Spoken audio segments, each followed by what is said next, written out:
Hello friends, welcome to our channel. तो friends, आज की इस वीडियो में हम बात करेंगे हमारी एनटीए यूजीसी नेट पेपर 1 2021 से रिलेटेड जो मॉक टेस्ट सीरीज़ है उसके मॉक टेस्ट 43 के बारे में, जहां पर फ्रेंड्स आज की इस वीडियो में हम कुछ एमसीक्यूज को डिस्कस करने वाले हैं जो कि आपके एग्ज़ाम के पॉइंट ऑफ व्यू से काफ़ी इंपॉर्टेंट रहेंगे। तो आप सभी वीडियो का फॉर्मेट जानती हैं, तो हम डायरेक्ट अपने फर्स्ट क्वेश्चन पर चलते हैं, जहाँ पर आज का हमारा पहला क्वेश्चन है mark the correct chronological order, यानी कि आपको सही कालानुक्रमिक क्रम को चिन्हित करना है।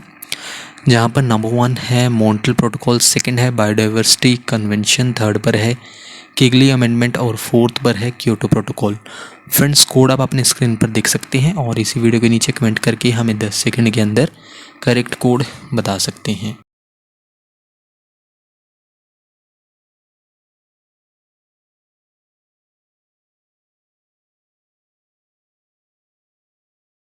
इनमें से करेक्ट कोड है कोड डी के अकॉर्डिंग फर्स्ट, सेकंड, फोर्थ और थर्ड, यानी कि फर्स्ट पर है मॉन्ट्रियल प्रोटोकॉल, सेकंड पर है बायोडाइवर्सिटी कन्वेंशन, देन उसके बाद फोर्थ पर क्योटो प्रोटोकॉल और लास्ट में आया किगली अमेंडमेंट।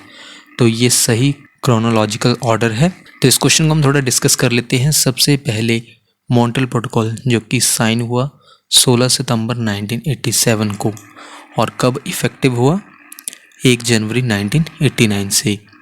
देन इसके बाद बायोडाइवर्सिटी कन्वेंशन, इसका ड्राफ्ट तैयार हुआ 22 मई 1992 को, और कब साइन हुआ 5 जून 1992 से लेकर 4 जून 1993 के बीच इस पर हस्ताक्षर किए गए। किस पर? बायोडाइवर्सिटी कन्वेंशन पर, यानी कि जैव विविधता सम्मेलन पर। और ये कब से इफेक्टिव हुआ, कब से लागू हुआ? 29 दिसंबर 1993 से। इसके बाद हमारे पास था क्योटो प्रोटोकॉल।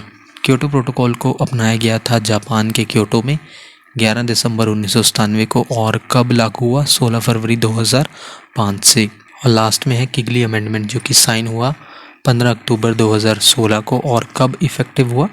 1 जनवरी 2019 से।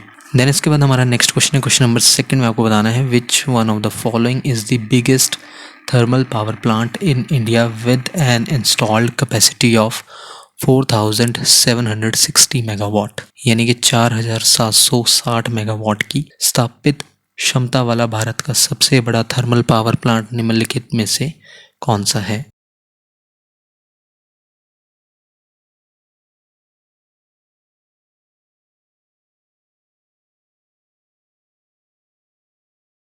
वो बिगेस्ट थर्मल पावर प्लांट है इंडिया में जिसकी इंस्टॉल्ड कैपेसिटी कितनी है? 4760 मेगावाट। वो है option D Vindhyachal thermal power station, जो कि मध्य प्रदेश में है। Vindhyachal thermal power station Madhya Pradesh के सिंगरौली डिस्ट्रिक्ट में है, और ये लार्जेस्ट पावर स्टेशन है इंडिया में। और इसके अलावा ये 9th लार्जेस्ट कोयले से चलने वाला पावर स्टेशन है वर्ल्ड का, यानी कि वर्ल्ड में ये 9वें नंबर पर है कोल फायर्ड पावर स्टेशन। कौन सा? Vindhyachal thermal power station. और कितनी इसकी कैपेसिटी है? 4760 मेगावाट, और करंटली जो है ये बिगेस्ट थर्मल पावर प्लांट है इंडिया में। और ये कोल बेस्ड पावर प्लांट है, और जिससे ऑपरेट किया जाता है एनटीपीसी द्वारा, यानी कि national thermal power corporation limited द्वारा इससे ऑपरेट किया जाता है, इसका संचालन किया जाता है। और इसके अलावा थर्मल पावर प्लांट्स कन्वर्ट करते हैं जो प्राइमरी फ्यूल्स हैं जैसे कि कोयला, उससे हीट एनर्जी को कन्वर्ट करते हैं किसमें? इलेक्ट्रिक पावर में। इसके बाद नेक्स्ट क्वेश्चन है, question number 3, which is the largest nuclear power plant in India?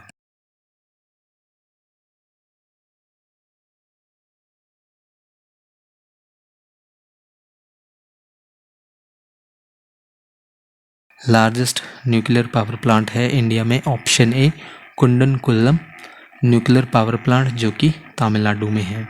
कुंडनकुल्लम nuclear power plant largest nuclear power station है इंडिया में, जो कि लोकेटेड है, सिचुएटेड है, स्थित है तमिलनाडु का तिरुनेलवेली डिस्ट्रिक्ट है, जहाँ पर ये कुंडनकुल्लम में लोकेटेड है। और इसकी इंस्टॉल्ड कैपेसिटी कितनी है? 6000 मेगावाट, यानी कि पावर प्लांट 6000 मेगावाट की इलेक्ट्रिसिटी को जनरेट करता है। और इसके अलावा न्यूक्लियर पावर जो है 5th लार्जेस्ट सोर्स है जहाँ से इलेक्ट्रिसिटी जनरेट की जाती है इंडिया में।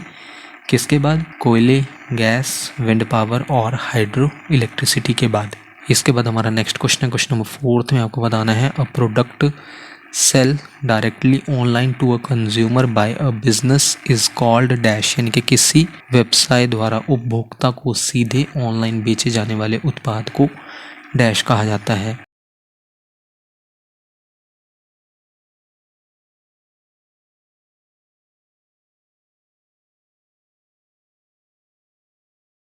उसे कहा जाता है ऑप्शन सी B2C, यानी कि बिजनेस टू कंज्यूमर। प्रोडक्ट जो है जब डायरेक्टली बेचा जाता है ऑनलाइन किसी कंज्यूमर को, उस बिज़नेस को कहा जाता है बिजनेस टू कंज्यूमर।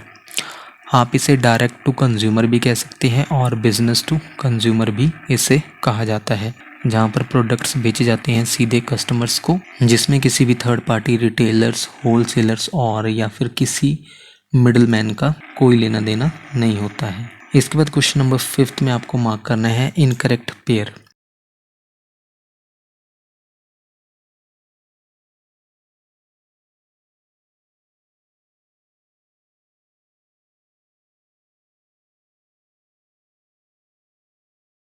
इनमें से इनकरेक्ट पेयर है ऑप्शन डी COP3, यानी कि conference of the parties third.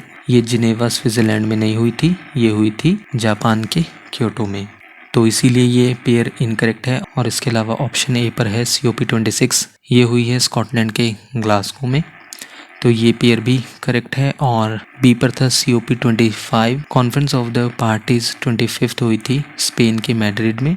और सी पर था पहली कॉन्फ्रेंस ऑफ द पार्टीज हुई थी जर्मनी के बर्लिन में। इसके अलावा हम बात कर लेते हैं कि कॉन्फ्रेंस ऑफ द पार्टीज क्या होता है। कॉन्फ्रेंस ऑफ द पार्टीज ये सुप्रीम यानी कि सर्वोच्च डिसीजन मेकिंग बॉडी है जो निर्णय लेती है कन्वेंशन के सम्मेलन के। और इसके अलावा conference of the parties in short COP responsible है, जिम्मेदार है किसके लिए, निगरानी और समीक्षा के लिए, यानी कि मॉनिटरिंग के लिए और रिव्यू करने के लिए, यानी कि निगरानी और समीक्षा करती है कि इम्प्लीमेंटेशन हो रहा है किसका, United Nations framework convention on climate change का, इन शॉर्ट UNFCCC का। और साथ ही साथ कॉन्फ्रेंस ऑफ द पार्टीज मूल्यांकन करती है जो मेजर्स यानी कि उपाय इंट्रोड्यूस किए गए हैं पार्टीज द्वारा लिमिट करने के लिए क्लाइमेट चेंज को, जलवायु परिवर्तन को, उसका भी मूल्यांकन करती है। और आज का हमारा लास्ट क्वेश्चन है क्वेश्चन नंबर 6 में आपको बताना है which of the following is an international treaty that was designed to reduce the movements of hazardous waste between nations, यानी कि निम्नलिखित में से कौन सी एक अंतर्राष्ट्रीय संधि है जिसे राष्ट्रों के बीच खतरनाक कचरे की आवाजाही को कम करने के लिए डिज़ाइन किया गया है।